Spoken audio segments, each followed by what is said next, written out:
Miongoni mwa vitu ambavyo inabidi uvitambue na ufahamu ni kwamba tumejaliwa kuwa na watu wa aina nyingi sana kwenye maisha, lakini kuna baadhi ya watu ambao wamejaliwa kuwa na vipaji vya aina zake ama vya aina yake. Na miongoni mwa watu ambao wamejaliwa kuwa na vipaji hivi ni moja kati ya wanafunzi kutokea Chuo Kikuu cha Dar es Salaam ambaye anao uwezo mkubwa sana wa kuimitate sauti za watu, lakini miongoni mwa watu ambao amekuwa kiimitate sauti zao ni Barack Obama kutokea nchini Marekani, na ni mtu pekee ambaye imenibidi nikusogezee karibu ili uweze kusikia ni kitu gani ambacho anacho kutoka kwa Barack Obama. Hello everyone. How is everybody doing today? I am here at Wakefield High School in Arlington, Virginia. And we've got students tuning in from all across America, kindergarten through 12th grade. I'm glad you all could join us today. I know that for many of you, today is the first day of school, and for those of you in kindergarten or starting middle or high school, it's the first day in a new school, so it's understandable if you're a little nervous. I imagine there are some seniors out there who are feeling pretty good right now. With just one more year to go. And no matter what grade you are in, some of you are probably wishing it was the summer and you could have stayed in bed just a little long this morning. I know that feeling. When I was young, my family lived in Indonesia for a few years, and my mother didn't have the money to send me where all American kids went to school.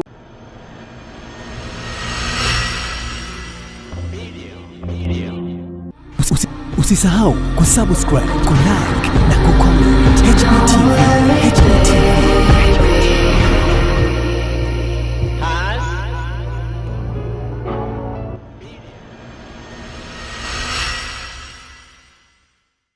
Hello mtazamaji wa HBTV live kutokea Dar es Salaam, Tanzania.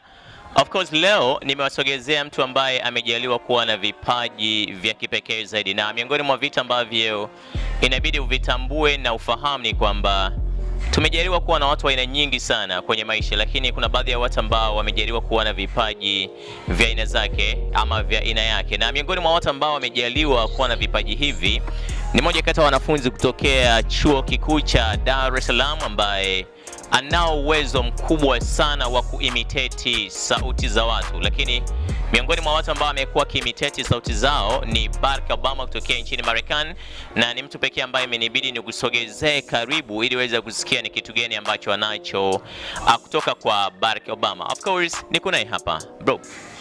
Yeah, of course kama nilivyo inform kwamba ni miongoni mwa watu ambao wamejaliwa kuwa na uwezo wa kukalili speech za watu, lakini pia wana uwezo wa kuzileta kwa wenye uhalisia ambao yeye anakuwa amejaliwa kuwa nao.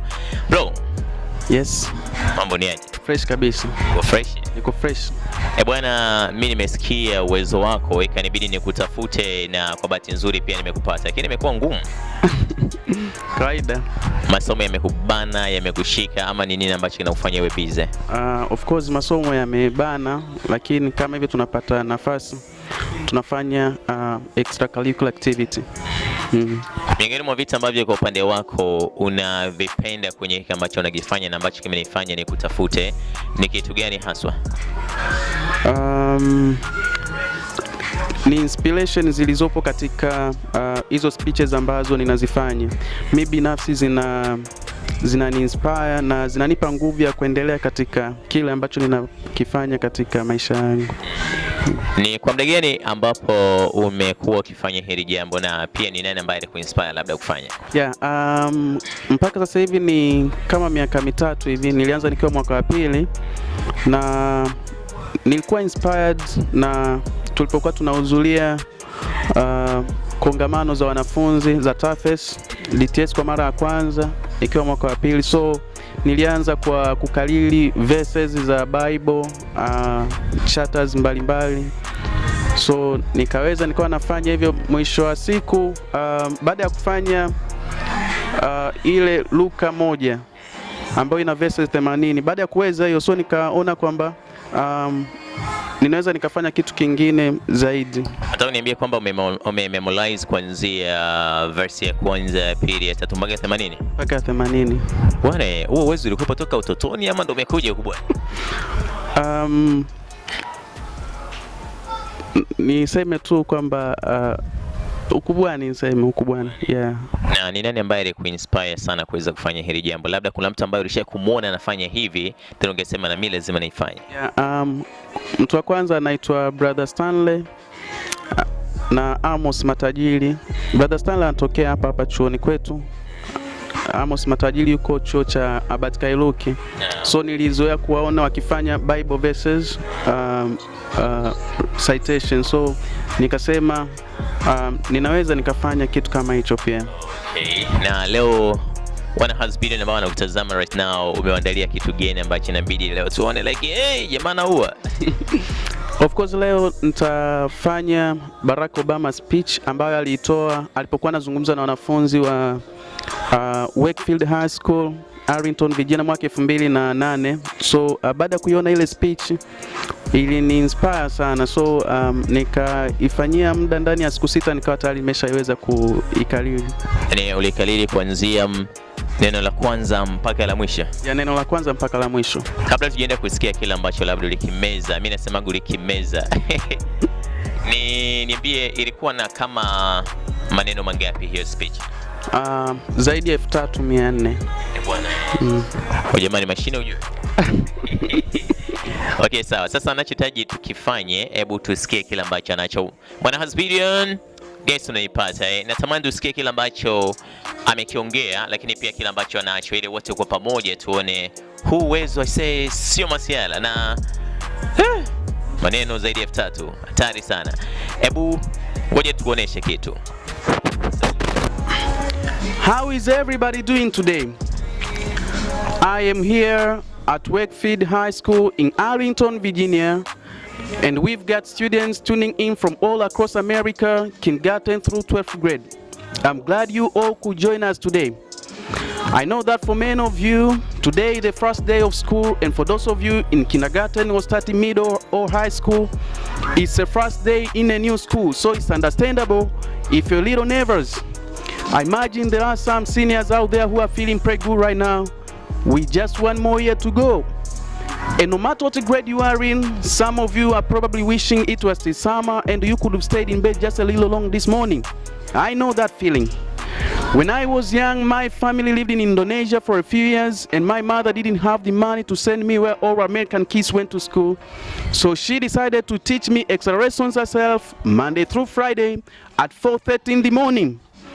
Now, I wasn't too happy about getting up that early. A lot of times I would fall asleep right there at the kitchen table, but whenever I would complain, my mother would give me one of those looks and say, "This is not picking for me either, Buster."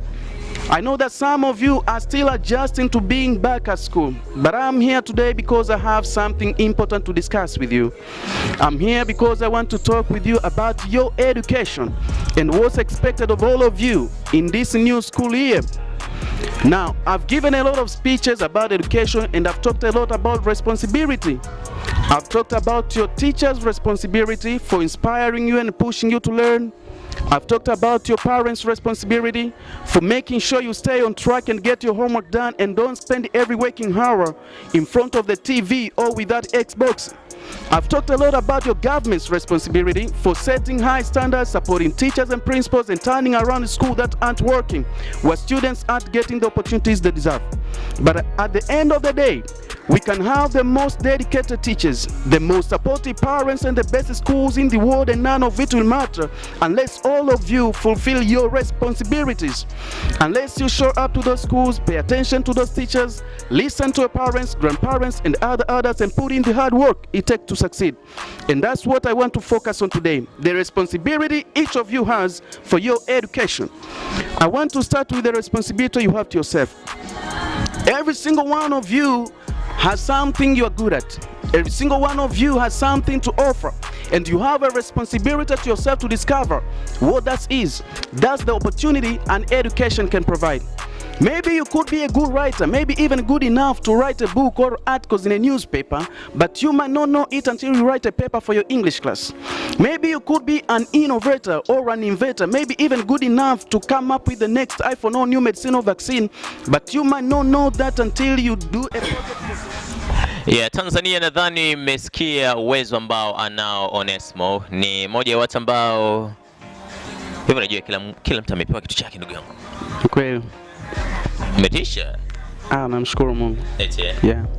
Ni ukifanya kitu kama hiki huwa unapata picha gani mara baada ya kufanya kama hivi? Najisikia vizuri. Kuna kajasho pembamba kana kupiga piga. Ni kitu of course ninachokipenda kukifanya. So most of the times ninapokuwa na muda wa ziada nafanya vitu kama hivi hapa. Na enjoy of course, yeah. Lakini huwa unafanya mara baada ya kumaliza vipindi vya chuo ama ukiwa umetulia tu personal? Yani kweli lazima umetulia of course. Bwana video ni I guess umesikia kila ambacho Onesmo anacho. Ni moja ya vitu ambavyo ni vikubwa ambavyo hata mimi kukalili kama alivyokalili nitakuongopea. Ana uwezo wa kipekee ambao Mwenyezi Mungu amemjalia. Nadhani pia ni time ya kuweza kumtumia pale unapopata airtime, pale unapohisi kwamba kuna kitu ambacho unahitaji yeye akifanye kwa ajili yako, then unaweza kaona check HB Media, then tuna connect pamoja na Onesmo moja kwa moja na maisha mengine yanaendelea.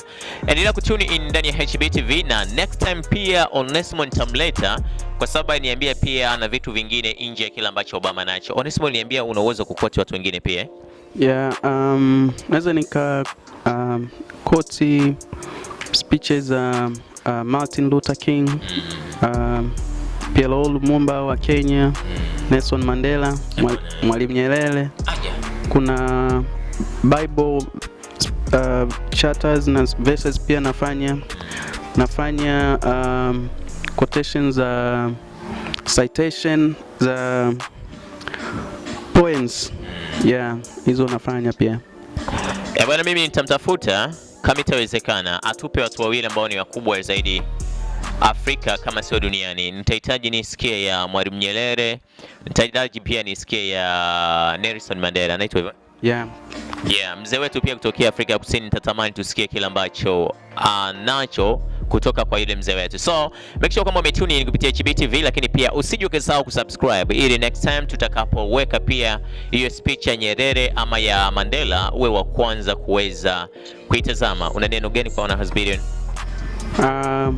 Nawapenda na karibuni msubscribe kwenye channel ya HB TV.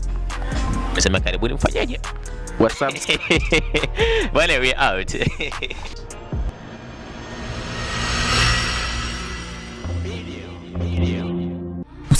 Usisahau kusubscribe, kulike